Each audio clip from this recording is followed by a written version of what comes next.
last week. Let's touch base with Peter Cardillo, Chief Market Economist from Spartan Capital Securities.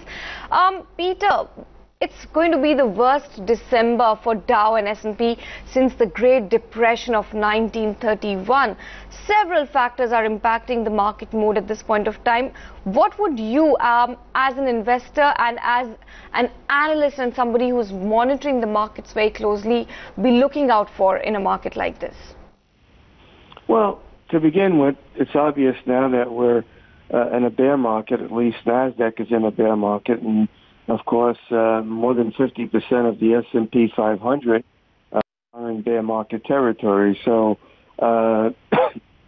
excuse me, we're basically talking about a bear market that probably is going to last at least for another few weeks and possibly, react to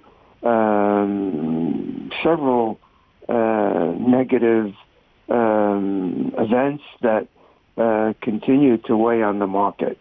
And the first one is obviously the trade war. I really don't subscribe to the fact that the Fed is to blame for this market decline, simply because the Fed is just trying to normalize rates. And since the beginning of the Fed campaign to raise rates, the market was doing pretty good. The real fear here is the trade war and the impact of the trade war that could bring us to a global recession. And that is the problem that the market is having. It's lost a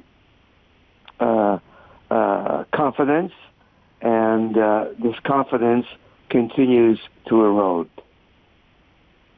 Do you think the markets are now at least trying to price in the trade war, the impact that it will have on the global markets, or do you see them still discounting for it, and there'll be still some more time for them to actually take it into consideration that this could have an impact on the global markets and we'll see a volatile 2019? Well, like I said, we're going to see volatility for at least another month or so.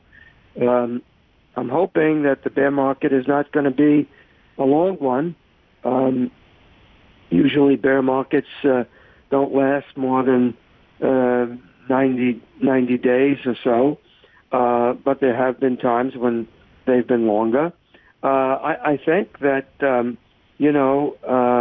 somewhere along the line that the United States and China will have some sort of an agreement, and that should help the market regain confidence. We're in a 90-day truce with China, and talks are going on. And I suspect that there will be some sort of an agreement. If not, then we're looking at recession, not necessarily in 2019, but certainly 2020 is going to be a year of recession. Peter, we also, have seen about the reports about Mnuchin calling top U.S. bank executives to talk about market stability, to talk about the liquidity scenario, and even a lot of economists on the street are saying that there's not much to worry about as far as the global, or rather the U.S. economic slowdown is concerned.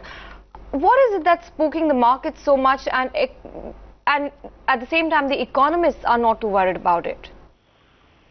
Well, I'm not in that camp. I'm an economist, and I'm not in that camp. We are going to see a slowdown due to the trade effect. I don't think we're going to see recession in 2019. But again, if the trade war lingers and there is no resolution within this time frame that the Chinese and the Americans have have agreed to, then, all bets would be off. And we could be headed for recession in the latter part of this year. Look, if you look at most of the economic indicators, some are still quite strong, but there are a lot of them that are beginning to turn negative. And the good thing is that the job market remains as tight as ever. But if confidence should continue to erode, then that could turn rather quickly. And so I think it's a question of the market anticipating a worst case scenario as opposed to maybe a better case scenario. And so we continue to see this high volatility. And of course, like I said, a tumble in the markets. I mean, look what happened last week. There wasn't one day that we didn't lose at least 1 or 1.5%. And so that's a lot. And when that happens, that means you are suffering from a bad case of market confidence. That doesn't mean that there might not be any confidence in the economy, but certainly in the market, confidence is very, very low. And what does the picture look like for Asia, Peter? Is confidence low here as well? Will they be able to hold out against the developed markets, at least in 2019? Look, none of the markets are going to be able to hold out if this trade war continues. It all depends on the trade war. And I think, like I said before, we should get some sort of an agreement, and things should turn around.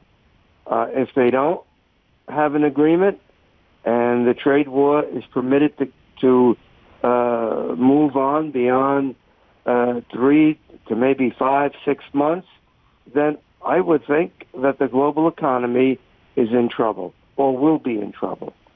Okay. And so we're looking at some sour numbers out of China. Europe is not performing all that well.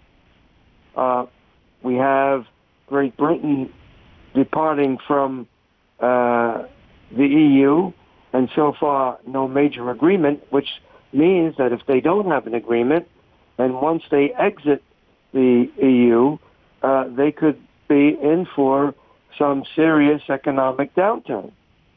And here in the States, our numbers are suggesting that the economy is weakening. We saw it last Friday with the Philadelphia Fed survey, where the Northeast actually slowed down somewhat in its activity. And so you could make a number of cases for a slowdown. In fact, I think probably we're looking at 2.25% growth in 2019 as opposed to 2.75, 3%. All right, Peter. Point taken. Thank you so much for taking time out and sharing your perspective on the global markets, specifically on Wall Street. And